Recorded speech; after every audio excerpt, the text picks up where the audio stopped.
Welcome to Financial Counseling Unit 8, Financial Counseling Process. So we have gone over several different parts of this whole process. We've talked about risk, we've talked about insurance, we've talked about so many different things, and now we're getting ready to put it all together.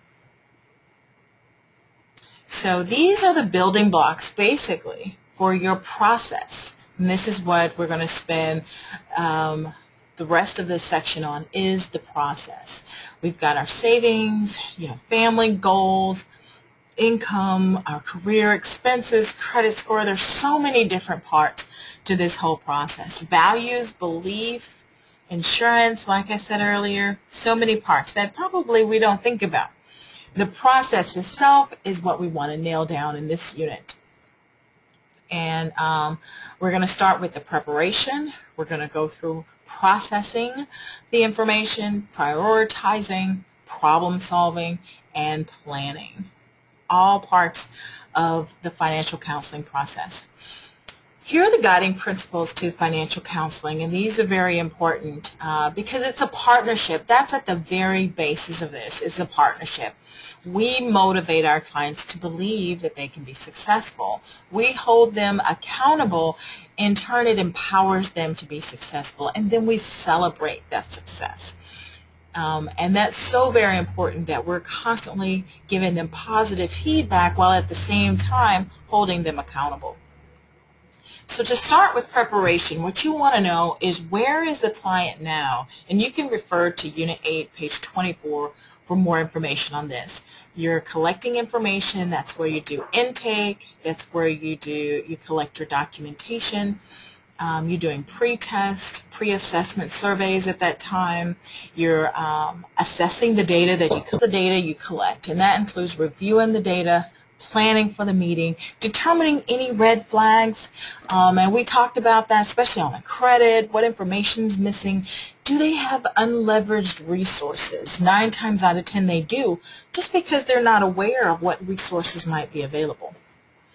The next thing you want to consider when you're data collecting is contact information, demographics, their finances, their knowledge and behavior, which are things we don't normally think about. And that's all part of the qualitative part, and we'll get into that in just a little bit. Authorizations and disclosures. All these things you want to take into consideration.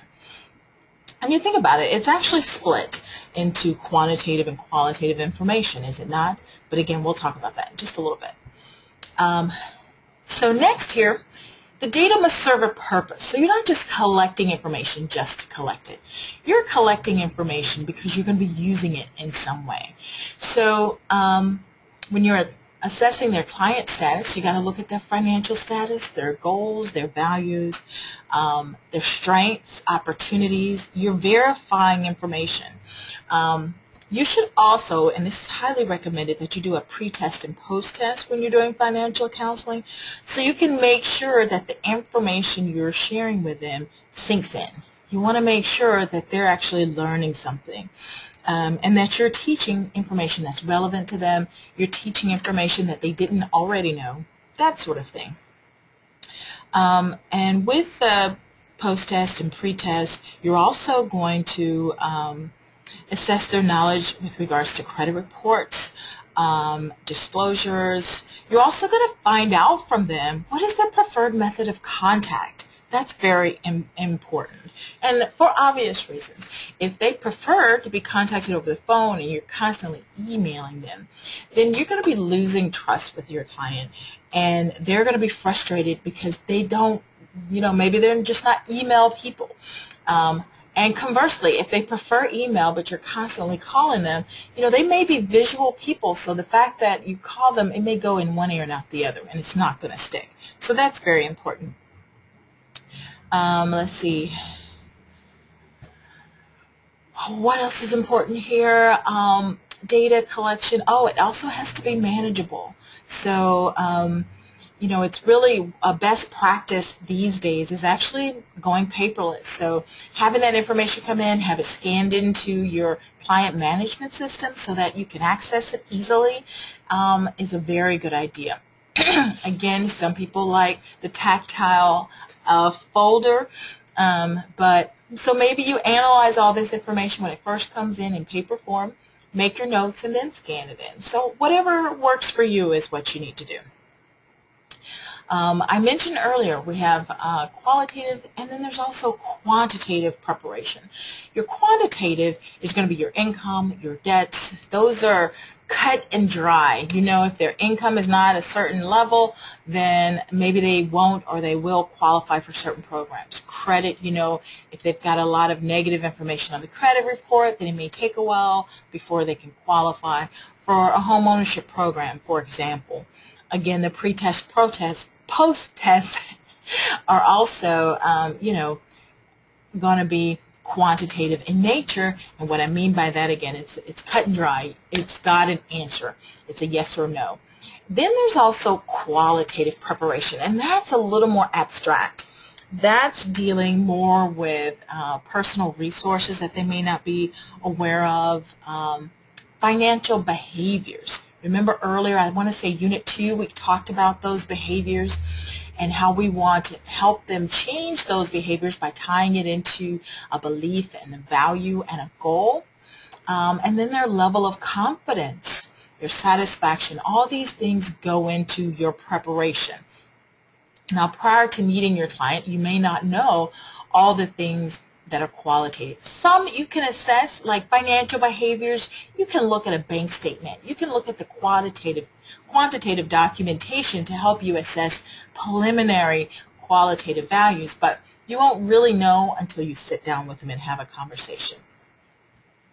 So now let's talk about processing qualitative information. So where does the client want to be and why?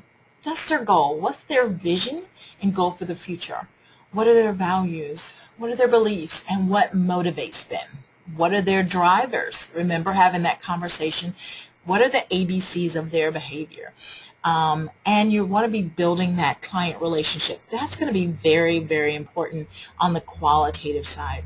So spending that time connecting with them, and we're going to talk a little bit later in this session on the best ways to do that. So you want to start with a strength-based approach. What is the client doing well? You always want to let them know. You don't want the whole session to be, don't do this, don't do this, don't do that. You know, find something that they're doing well and say, hey, you know, I'm seeing that you're already doing this. Kudos, you know, praise, you know, their successes.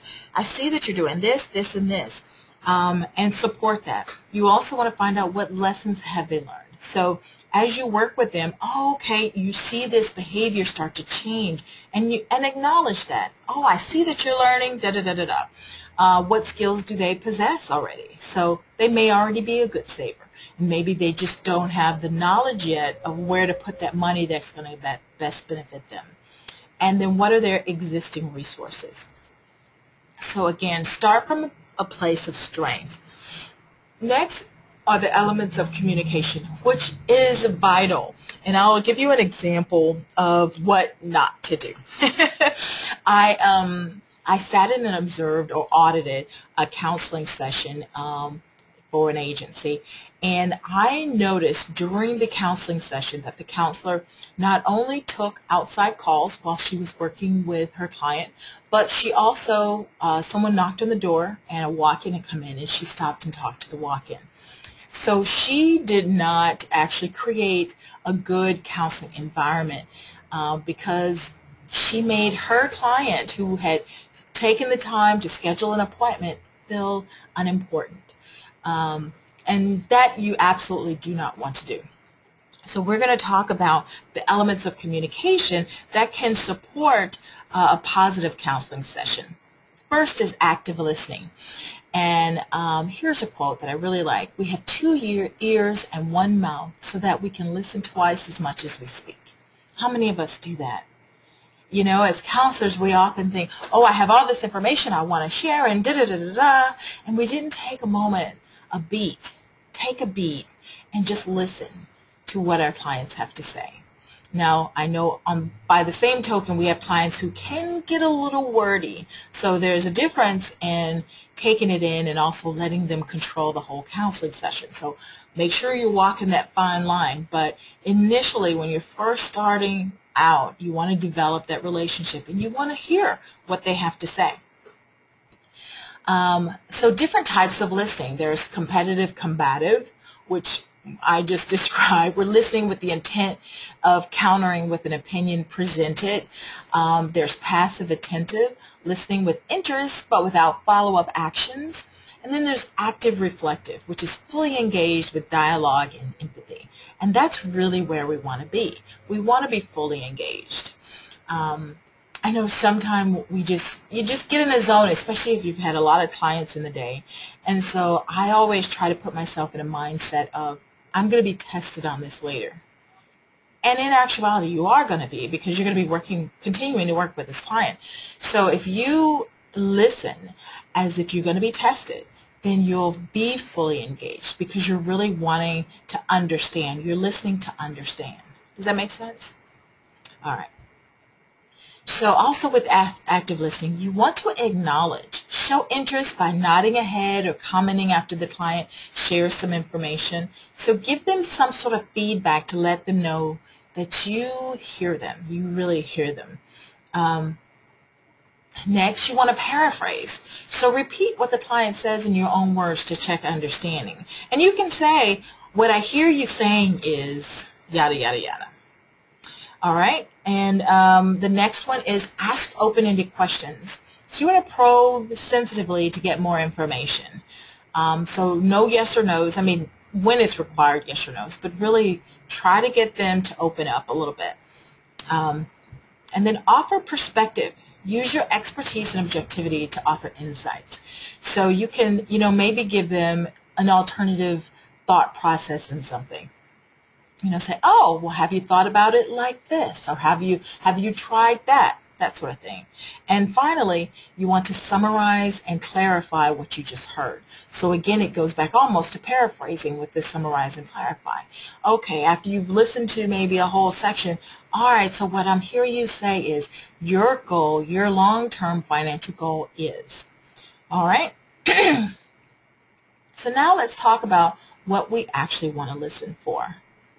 Emotions, values, beliefs, and behaviors. That's what we're listening for. And it's absolutely okay to take notes because you want to and you may even keep this on a sheet of paper or something, if you take your notes on computer, have a little template for this so that you're making note of these things as you go along. You don't typically think of, oh, the financial counseling session, I need to write down what their emotions are. But that's very important because emotions will tell you sometimes what the words won't. So make sure you're keeping track of that. Next, you want to listen for existing resources, whether they're external or internal. Do they have the internal fortitude to be a saver? Are you hearing that they're able to be disciplined maybe in other areas of their life and they just need to see how being disciplined on their financial part of their life, how that's important and helps them attain their goals? So you want to be making note of that. The next one is going to be lack of resources. What are their obstacles? What are opportunities for growth that have not yet presented themselves? So those are things you're also listening for. And then finally, you want to listen for opportunities to reestablish resources and support services. So you're listening for ways you can share your knowledge of resources that are available to them that can help them in their journey. Next, some powerful questions you can use. Open-ended, as we already said, typically what or how questions. Effective at helping the client reflect and become more self-aware, like how does this help you, da-da-da-da-da. How would saving $100 a month, or what impact would saving $100 a month have on you? So there's some sample powerful questions on pages 241 and 243, and I recommend that print them out, memorize them until they become, and just work with them until they become second nature. Because you don't want to sound like you're reading. You want to come across as, I'm curious, how does da-da-da-da-da. And then once you got that down, and you can try some role playing in your office, just work with somebody, because the more you do it, the more it becomes natural. Next, we're going to talk about body language, which is also very important, which is why I like face-to-face counseling over phone counseling, although I think, when you don't have an option, phone counseling can be effective, but you just have to work that much harder at it because you can't read their body language, right? So you want to be aware of patterns or gestures and clusters. What are they doing repeatedly? If they're constantly crossing their arms, for instance, then that's making you know they're kind of closed off. If you see them sit back and relax, then they're being more receptive, that type of thing. You also want to be aware of congruence, patterns that match what is being said. So make sure, and you can Google for more information on this, make sure that what they're saying is congruent with what their body's telling you. And then finally, you want to be aware of context. Be careful about reading too much into body language. Some people may just have a tick, so that may not have anything to do with congruence or patterns, but that's just a little personal tick. You can refer to page 12 in Unit 8 for some more hints on body language, okay? All right, now let's talk, here's a little something that I recommend you actually print out or screen print it and print it out. This is just something easy you can kind of quickly glance at maybe before they come in, just to make you aware of this to look for. So it's solar. Face the person squarely. O, adopt an open position. This is for you. L, lean forward, but leave some space, so you don't want to be all up in their face, but leaning forward is showing that you are attentive. See what I mean? Maintain good eye contact. So if you have to take notes, write your notes, but look up from time to time, whether it's on the computer or it's on paper. Make sure you're making eye contact, and then try to be relaxed. And let, because that will set your client at ease. So just try to remember those 5. Solar, squarely, open, lean, eye, relaxed. You got this, right? Next is the environment. And that's oh my God, very, very important. I know a trainer who actually conducts homebuyer education classes with the temperature at like 60 degrees because she wants to make sure that people don't linger too long after the course. And so she has it uncomfortably cool. And she wears, boots and jacket and all that. I was just like, oh my goodness. I usually tend to be on the opposite side. I like having it comfortable because I want people to stay after and ask questions. But I mean, she has a very good reason for doing it her way, because usually she's doing it in the evening and she's a woman, so she doesn't want to stay late for safety reasons. So I totally get that. It just depends on your situation, right? But with environment, we want to create a comfortable, organized, safe, and confidential space for our session. You want to also keep the workspace clear of client files. And that's actually a huge no-no with HUD. So you want to make sure that no other client files is out except for the client you're meeting with. And then you want to have a policy for minor children attending the session and or make accommodations for children on site. So either you say we don't allow children in our session, or have a place for them to play, or what have you. Do you know what your office policy is? Are you allowed to, do you have an office policy, I guess, around minor children? What does your office environment say about you? That's a very good question to ask yourself. And then maybe ask one of your coworkers. Have them come into your office space and say, how does this make you feel? And you want to make sure that you're getting comfortable, organized, safe. If you're not getting that, then you might need to tweak it a little bit. All right, now let's talk about verbal communication strategies. What do you think this means? Verbal communication strategies. Strategies for what? Take a second, pause this, and write down what you think this means.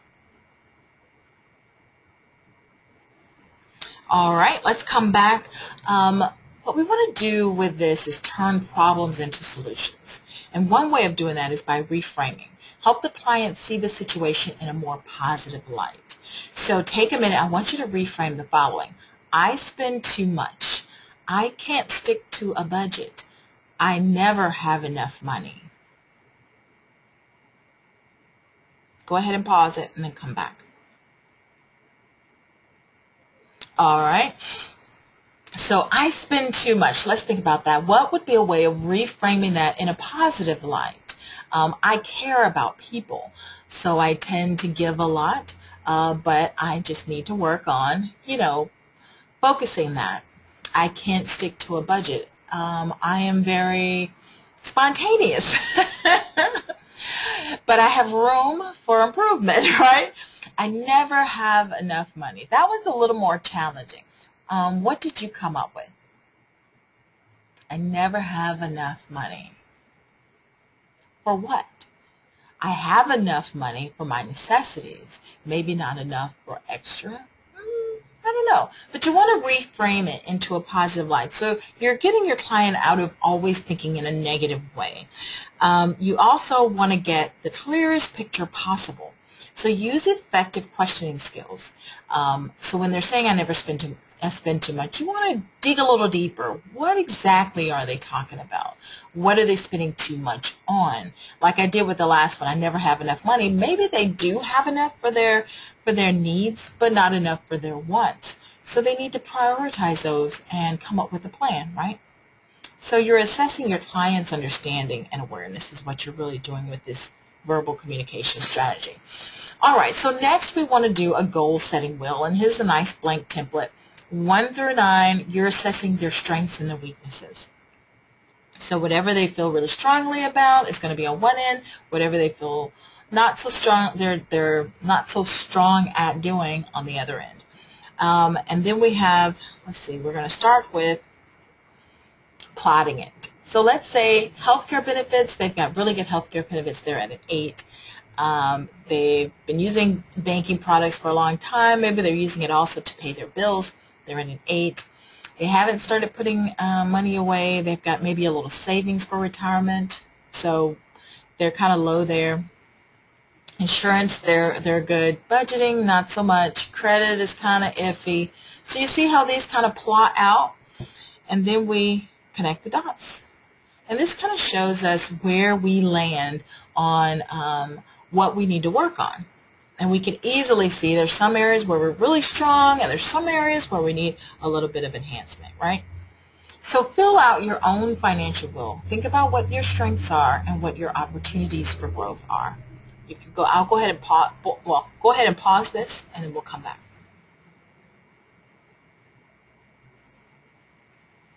All right. Now let's move on to quantitative processing. Basically, what quantitative is the stuff that's cut and dry, right? Analyzing documents, examining debts, creating a spending plan, and measuring our wealth. It's also going to include money management, right? Money management, how we spend our money. It's going to include analyzing our documents, like we said. Those are income, pay stubs, W-2s, tax returns, assets, bank statements, 401k statements, mutual fund statements, any kind of asset statement, debts and credit, expenses, and insurance, right? Now let's talk about debt. You're going to pull a credit report, look at the score. We're going to look at the payment history, the monthly debt payments in conjunction to their income. We're going to look at types of debt, loans, credit card balances, collections, judgments, liens, etc. Debt can actually be a major hindrance to achieving financial goals. So oftentimes you'll see one of the first things we recommend after you set aside money for emergencies is paying down debt. So let's evaluate the following images, and I want you to just take a good look at what you see right now and write down a few words of what you feel they represent. Just a few words for each one.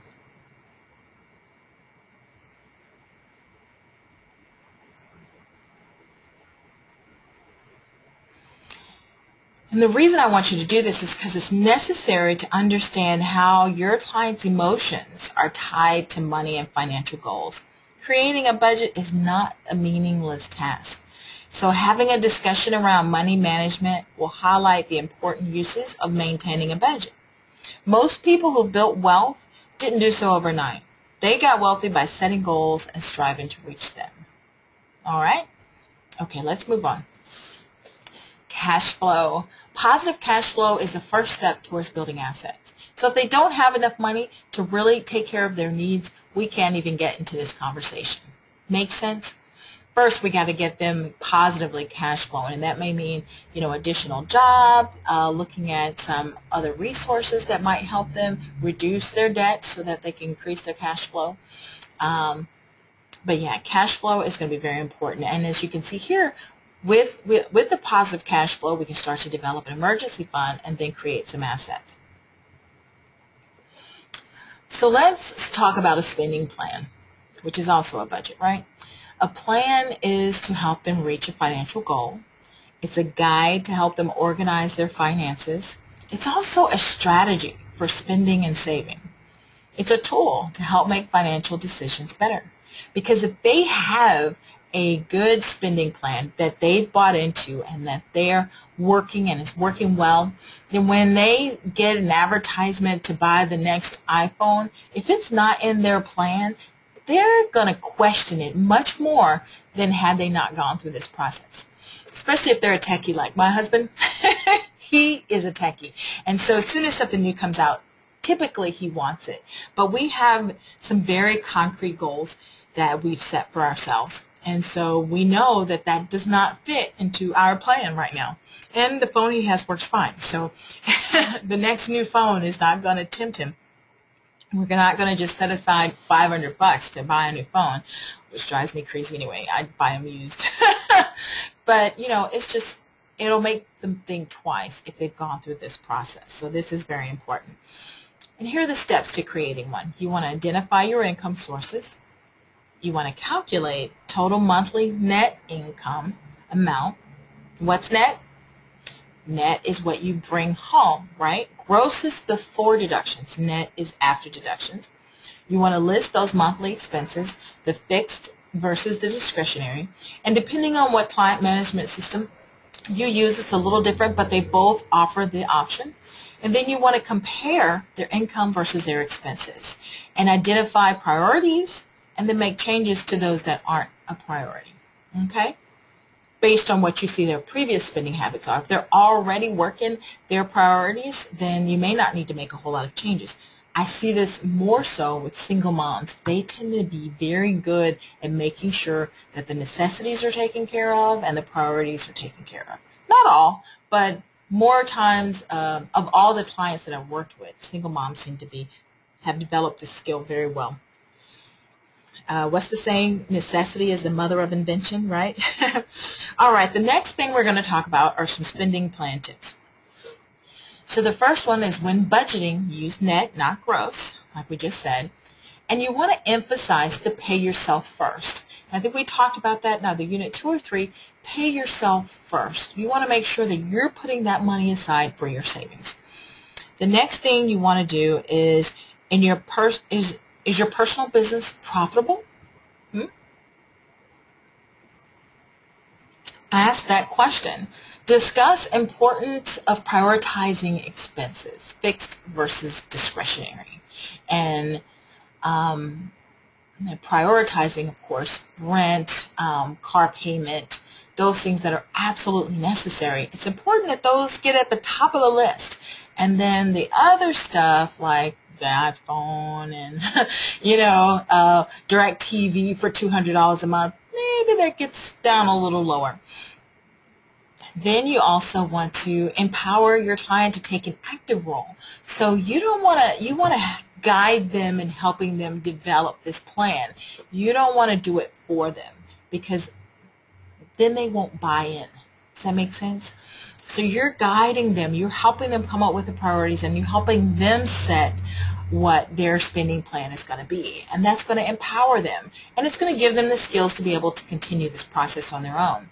Make sure you don't impose your priorities on their plan, right?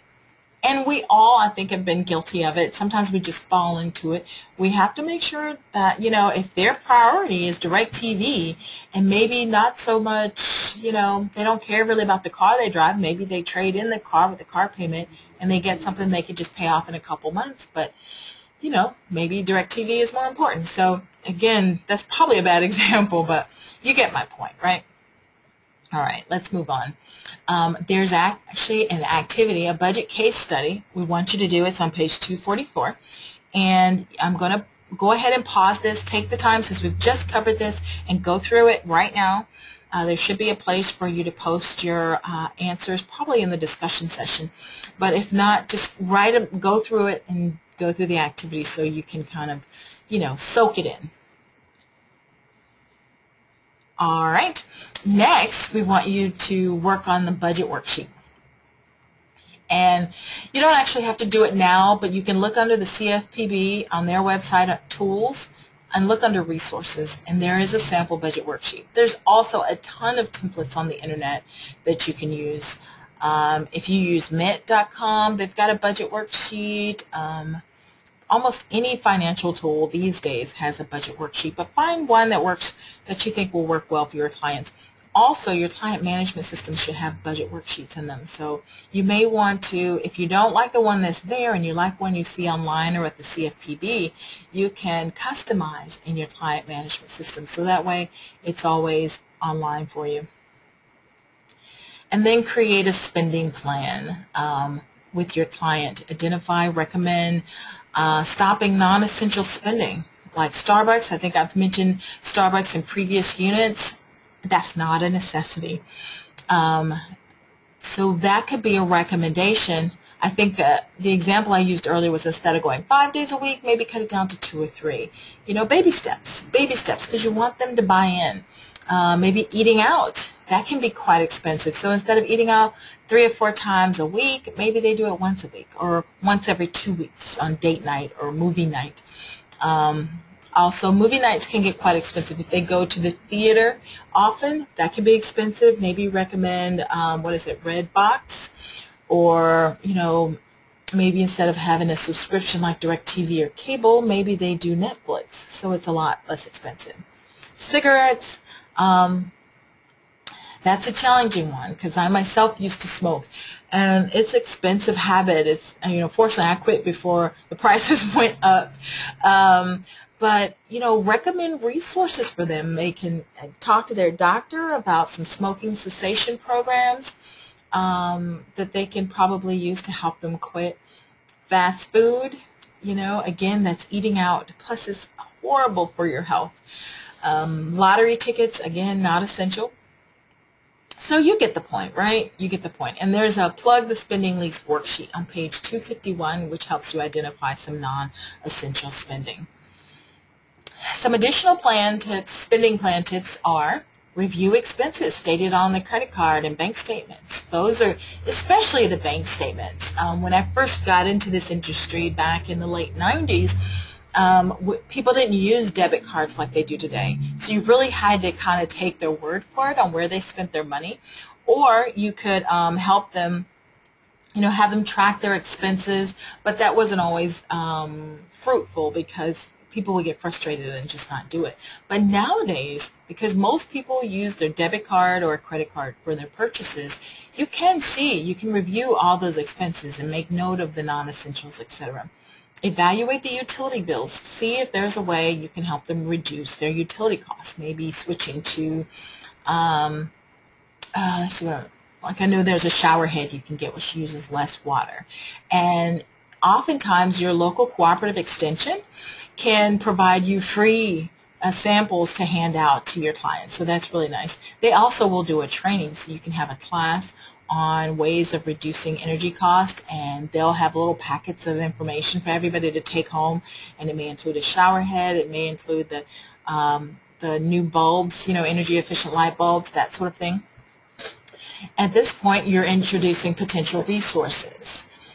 If they're unbanked or underbanked, during the next 30 days, you might instruct them to secure their receipts, instruct them to keep a small notebook, provide an easy tool for tracking. So it's really easy to use a Excel spreadsheet maybe. Maybe they don't feel comfortable with banks, but you can do an Excel spreadsheet, label it 1 through 31 on one side, and then on the other side, list all the things that most people have, rent or housing, utilities, etc., and then just have them track their expenses. So that's one way to do it if they don't use a bank. All right, so now we've got our spending plan, and we're going to now start working on our emergency fund. And the emergency fund is really important, and that's something you want to stress. And as you can see in these pics here, you've got an ambulance, so a health emergency can cost money because it's time away from work. If your client is not salaried and they're on an hourly rate, and they're losing money every time they're not there. If they have an accident, that's an emergency. Not only do you have to pay for, if there's bodily injury, but damage to your vehicle, right? If they get laid off, that happens. They may get unemployment, but the unemployment usually isn't as much as they were making. So then they're working at a reduced income. And then, of course, what happens if the house burns down? I mean, we hope that never happens, right? But if it does, they've got to replace all the essentials, clothes, food, all that sort of stuff. So emergency fund, please stress that they have an emergency fund. And what did we say is a good rule of thumb? 3 to 6 months, absolutely. There is an emergency fund worksheet on page 255, or you can also go to the CFPB tools under resources. Now that we've got our emergency fund, we're going to move on towards our assets. Let's talk about wealth, right? How do you determine your client's wealth? Well, you start with net worth, the difference between your assets and your liabilities. Your assets, of course, are like your car, your house, things that you own, and your liabilities are things that you owe. So credit card debt, if you have a car loan, that sort of thing. And you're going to take your assets minus your liabilities. That's going to equal your net worth, and your net worth is your wealth. Sadly to say, many people are in a negative situation when it comes to net worth. So hopefully we can help them see how implementing the strategies that we talked about through this whole class will help them increase their wealth. You can use the balance sheet to measure net wealth as well. You go to page 257 or see in the CFPB tools, under resources, you'll be able to find the balance sheet. So there's a lot of really good information on CFPB, right? The next thing we want to talk about is prioritizing. Where do we start? Well, you want to start with the end in mind. Where did we hear that? I think that's Franklin Covey, right? Yeah. Begin with the end in mind. So you want to revisit that goal setting wheel we worked on relative to their current financial situation. So where do they want to go? Where do they want to go? Next, you want to build strong relationships. That's going to be very important. I love this quote by Maya Angelou. I have learned that people will forget what you said, people will forget what you did, but people will never forget how you made them feel.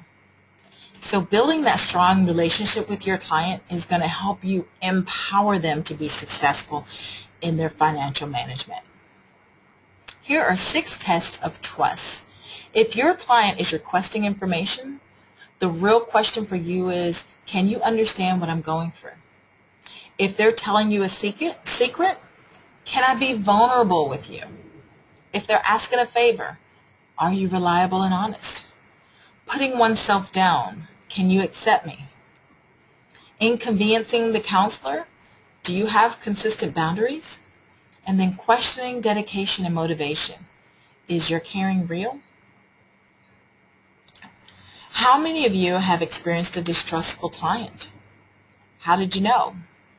And what did you do to overcome this? These are questions. Take a minute, pause the video, and write down. Again, the first question is, have you experienced a distrustful client? How did you know? What did you do to overcome this? All right. Respect. Respect is broken down into recognize the inherent worth of all human beings, eliminate derogatory words and phrases from your vocabulary, speak with people, not at them or about them, Practice empathy, which is walk a while in others' shoes. Earn the respect of your clients through your behavior. Consider others' feelings before speaking and acting. And treat everyone with dignity and courtesy. That's pretty self-explanatory. Next, we want to reassess goals and confirm. So the way we do that is have a client reassess their financial goals. You do this periodically. Are you still where we talked about, or have your goals changed? That can happen, especially if they find out they're pregnant, right? If you have a client, initially they were saving for a house, they found out they're pregnant, they might decide to delay the house or buy the house sooner, but either way, the financial goal may have changed. Categorize the goals by timeline. So you've got your short-term goals, your medium-term goals, and your long-term goals. And you can refer to page 26 for more information there. The next we have is problem solving. And that's a big part of what we do is we help our clients brainstorm possible resources and actions that they can do. And one tool you can use for this is mind mapping. And I don't know if you've done mind mapping, but it's kind of fun, and it's like a visual way of seeing, okay, this is what we need to do, here's where we go. It helps you imagine what the success will look like. Make sure you keep your notes. And here's a sample of a mind map. And it shows you how to create. So you want to go deeper. Every note on a mind map could be its own mind map. So you can start one that goes into another one that goes into several others. You see the one where it says nobody's perfect. Then it goes to don't focus on perfection, tidy up later, let your ideas explode. So you get the picture, right?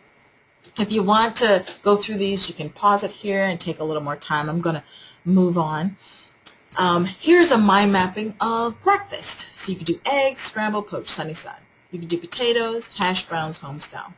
You could do toast, wheat, sourdough, rye, or beverages, coffee, tea, orange juice. So see how that mind mapping works? You break out each component, and then from that component you bring up each option. So you can do that with financial ideas. You also want to make sure that your goals are SMART goals. And SMART goals are specific, measurable, achievable, relevant, and trackable. And there is actually a SMART Goals worksheet on page 261. So you may want to keep that out too when you're doing your financial counseling session. Next, you want to create a network of referral sources. You probably already have this in your office, but just make sure you have it at the ready, whether it's financial programs, education options, housing options, small business developing options, health options, or workforce development options. So you want to have a resource, a network of resources for your client here. Alrighty, the next section in our process is planning and follow-up. So you want to develop and discuss recommendations and alternatives. And this is going to go in your action plan in your client management system. This is a HUD requirement, so make sure you don't want to miss this. You're making that plan with specific commitments for you and your client. You want to determine how the client and counselor will communicate or take action, and you can even put that in your action plan so there's no questions. And you wanted to monitor the progress. So make sure you use your CMS to schedule follow-ups so you can touch base with them, find out how they're doing. That's very important. Accountability, remember? And then you want to document and keep notes. So every time you go in that client's file, you should make a note while you went in there. Even if it was just a follow-up, you check with the client. Maybe you left a message and you need to follow up again so you can actually talk to them or email them, whichever they said is the best way to communicate. Now, drafting the financial plan, a best practice is less is best.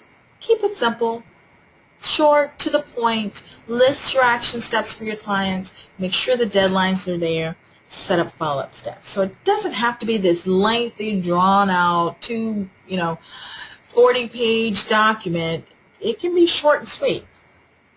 And actually that's better because you don't want to overwhelm your client. And when you're monitoring, you want to utilize hard numbers from the documents to measure progress.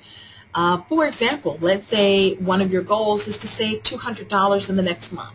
Well, that's easy to follow up on, right? You can pull the bank statement, see if there's an additional $200 there. Document the status of each goal. Evaluate and adjust it if necessary. So maybe they had a a drop in hours at work. So then maybe $200 isn't reasonable, and you might adjust it down to $100. Remember to keep the goals smart. All right, commitment. How do you know if the client is committed? How do they know if you're committed? Here's a way to do it. We have a standards for accountability, and there are 10 counselor and clients commitments, and it's on page 274, and you can use this as a template. Print it out. It lets your client know what you are committing to do on their behalf and what they are committing to do as well. Progress, not perfection, okay? You're just looking for progress. They don't have to, it doesn't have to be perfect. If they said they were going to save $200 and they saved $190, don't beat them over the head. Say, where's my other $10? You see what I mean? You just want to make sure that they're headed in that direction. Measuring milestones. That's so important. What are some ways you can celebrate your client's successes, huh? Take a minute, pause this, and write down some ways you can think about to celebrate your client's success. All right, hopefully you came up with some wonderful ideas. You want to encourage your client. With words, be specific. You've done a fantastic job of saving the $200 we discussed. Treat failure as a stepping stone rather than an obstacle. And I like to think of every failure as an opportunity for growth. So, okay, well, we couldn't do 200 this time, but you did do 50, and that is fabulous because that's a move in the right direction, right? Let's see if we can do another 50. And then you also want to motivate your client. Find some sort of incentives. Peer support can also be helpful, so you can set this up so it's a group class. If it's in a group class, then you can kind of support each other. Home buyer clubs are wonderful for that, but it doesn't have to be home buying only. You can have a financial management or financial empowerment club, something catchy, because you don't want to make them seem shameful. You want it to be a positive thing. So how you word it is going to be important, but you can say financial empowerment club, and that way they've got the peer support. And then maybe whoever saves the most or whoever has the most increase in credit score gets a dinner out with their family at a local restaurant or something. And usually you can get the restaurant to donate, so make sure you're not spending your own money. But the biggest thing is celebrate. Encourage, motivate, celebrate. All right, so let's look at our process long term, right? So if our income is very, very low, we're looking at income supporting, right? We want to maximize their income the best we can. We're going to screen them for benefits. We're going to make sure we provide financial literacy and basic banking information. If they're low income, again, we're going to look at workforce, career, business development, ways of increasing that income. We're going to look at establishing and building credit, and then mitigating that cliff effect, because they probably are on some sort of work support, right? They're probably on some sort of government assistance or program that's helping them. So if we're increasing their income a little bit, then there is fear of that cliff effect. So we want to help them not have that issue. If their income is moderate, then we're looking at asset building and debt reduction, and then higher than that, investing. So that's kind of where we go with our client. And wouldn't it be great to start with a very low income client and actually walk them through all of these steps? All right, well, that is the end of Unit 8. Thank you so much.